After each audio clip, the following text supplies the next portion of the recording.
So the following video is video 4 of the Extrema video series, and I doubt very much there will be a 5th one unless I start talking about the Requiem, which I did purchase. This one is mine, and this has kind of started it all for me. I really wanted something in this category, picked it up, and I'm really happy with it so far. And when I did, I was offered 3 knives to show you, and this will be the final video of this series. So what I'm going to show you today is the Extrema DMP in desert.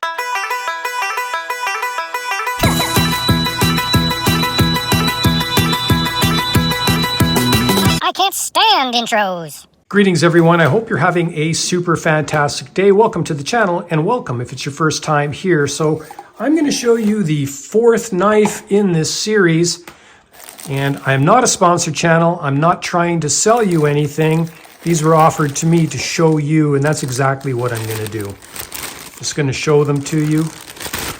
Some of the comments that I've made and some of the comments that you've made are they're pricey knives, and yes, they are pricey knives. So that's kind of that. We should be lucky that we can look at these together, and we don't have to go out and buy them. We can look at them. We might want to buy them, you never know. So I'll start off by saying I really find the 4 knives that I've handled so far to be top quality, like top notch, especially these sheaths. They're just heavy duty, very solid, and I can't say enough. In the last video, I did take the rubber band off and just kind of opened it up. How dare you!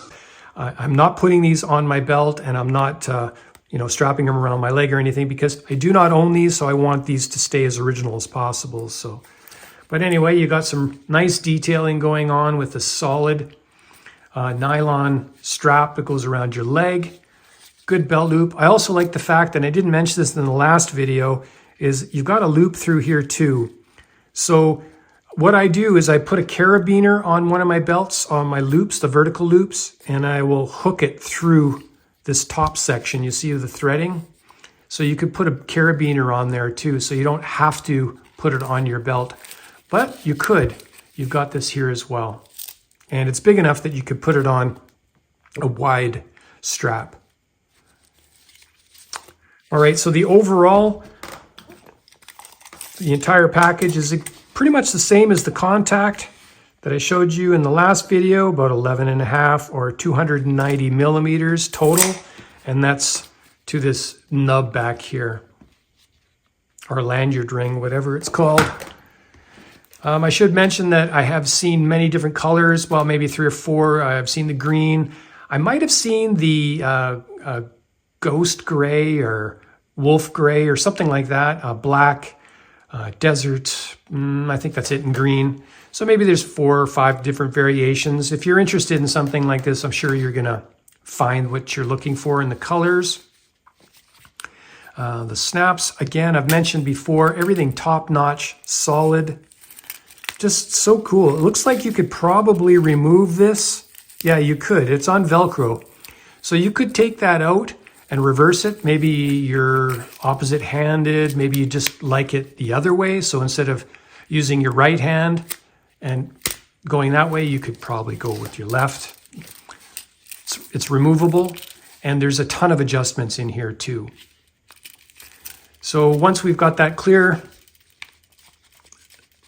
we've got a little bit of up and down, or I should say, front and back, whatever. But I mean, that's going to be normal because we're on some kind of a latch system here. You can see this raises the bar, and then by doing that, we pull it out so that it's probably catching on one of these notches. I really like that. I like that especially in the Requiem.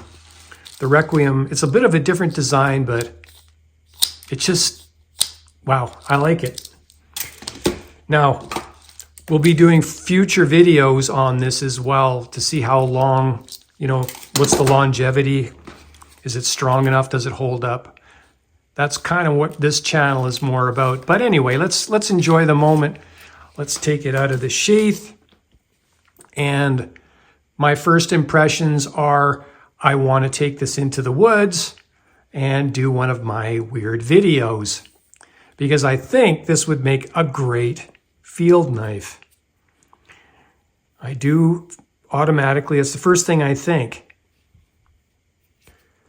And I did see some videos out there where people were batoning and things like that. And this knife looks like, and it definitely is capable of those types of chores. I think this would make a great field knife, camp knife. Again, some of you are going to comment on the price, but you know, I think it's all kind of, it's up to in the eye of the beholder, I guess you could say. I have many lower priced knives, and I don't want to carry them sometimes. Sometimes a nice expensive knife you want to use more. I don't know. Everyone's going to have their own opinion on that one. Okay, so let's do some quick measurements for you. On that, looks like a drop point. 6 inches on that drop point, and a total of about 11 1/8 or 282 millimeters overall. Medium-sized glove, lots of real estate. And I did mention this material in those past videos. I really like it. I have gotten it wet under the sink. Not this one, of course, but the Requiem. And it held up really nice, good and grippy. The N960 is supposed to be very good in the rust corrosion resistance. Probably not rust proof, but you could definitely trust it for the day and then dry things out. You could take this off. I've seen this being removed and the scales coming off. So if you wanted to clean the inside, you could. The edge geometry is very equal, which I always like to see. You can see that they paid a little attention there. Nice drop point with that very thick swedge. One thing I noticed here is that the swedge is a little bit thinner at this location than it is at this location. I don't know if it's supposed to be that way. It's a very, very strong looking point. I can say that. We better come in a little bit on this point, just so I can show you the thickness of that. Yeah, that's definitely looks like it's going to take some hard work, that's for sure. And it is a full flat from top to bottom with a very thin, kind of a fuller, if you want to call it that. It's running through there. Good jimping. And I've seen this guard on all these knives, including the Requiem. Well, sorry, except for the S Thill. This was a different one, but this one's more in my wheelhouse, I guess you could say. Something I would definitely carry. Now, I have also showed you my EDC for Into the Woods, and I chose the Falk Niven S1 Pro. I would say this one would be in the contention, right? You know, it's pricey and same size for the most part. So I'm just talking out loud. Maybe there's things that I'm missing, but I do like it. So I've talked about the size, a weight. It's got a nice balance. Let's see if we can find that balance point. It's pretty much, I noticed that with the contact. I didn't really mention it in the contact, but the balance is really nice. So you don't need a forward choil on a knife like this because the blade is so close to your finger here. So in this location here, if you were using this for feathers or notching, you know, you've got a lot of power. Now, I don't know if these two would be bothersome on on hard pushing, but I can tell you with gripping really hard, I'm not feeling any hot spots at all.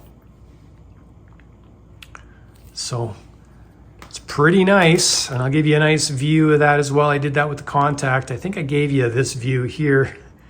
So let me know what you think. This is an unsponsored channel. I am not trying to promote anything. I'm lucky enough to hold something like this and show it to you.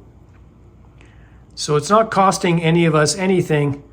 I've never asked you to hit the like button or anything like that, and I won't. But I just want you to know that we're all sharing this together for free. So I'll get these knives back to the owner. And until the next video, bye for now.